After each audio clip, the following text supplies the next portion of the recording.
Under the unified rules in effect at the time, 12-6 elbows to any part of the head were explicitly illegal. Referee Steve Mazzagatti first warned Jones after the initial elbow landed, but when Jones delivered a second illegal elbow moments later, the bout was halted and Jones was disqualified. As a result, Hamill was awarded the victory by disqualification, marking the only loss on Jones' professional record for many years. The disqualification stirred immediate controversy. He'd visibly hurt Hamill and controlled both position and pace, but the strict interpretation of the downward elbow rule left no debate. On November 1st, 2024, the Association of Boxing Commissions in Combative Sports lifted the ban on 12-6 elbows, and UFC President Dana White has publicly supported overturning Jones' lone defeat, arguing the rule was inconsistently enforced.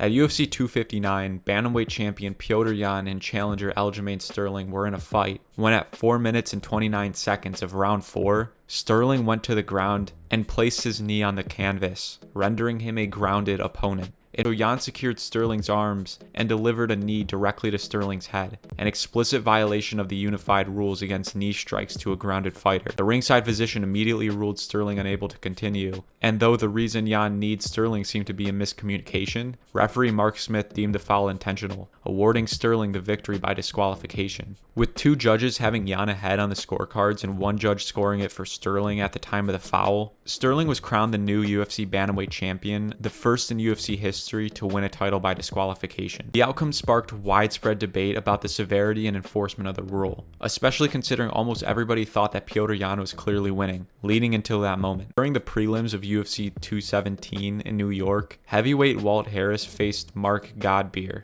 Early in round 1, Harris struck Godbeer in the groin and immediately threw a head kick, landing flush on Godbeer's temple before Godbeer had fully recovered or assumed a legal fighting position. Because a kick to the head of a downed or recovering opponent is expressly forbidden, the UFC ruled the blow as an intentional foul and disqualified Harris on the spot, awarding Godbeer the victory by disqualification at 4 minutes and 29 seconds of round 1. But near the end of round 3, Pereira landed a knee to Sanchez's body, dropping Sanchez to one knee against the cage. Then Pereira drove a knee straight into Sanchez's head. Under the unified rules, any knee to the head of a grounded opponent's immediate foul. Referee Jason Herzog stopped the action at 3 minutes and 9 seconds of the round, ruled the strike intentional, and, with Sanchez unable to continue, disqualified Pereira on the spot. The official result was a DQ win for Sanchez.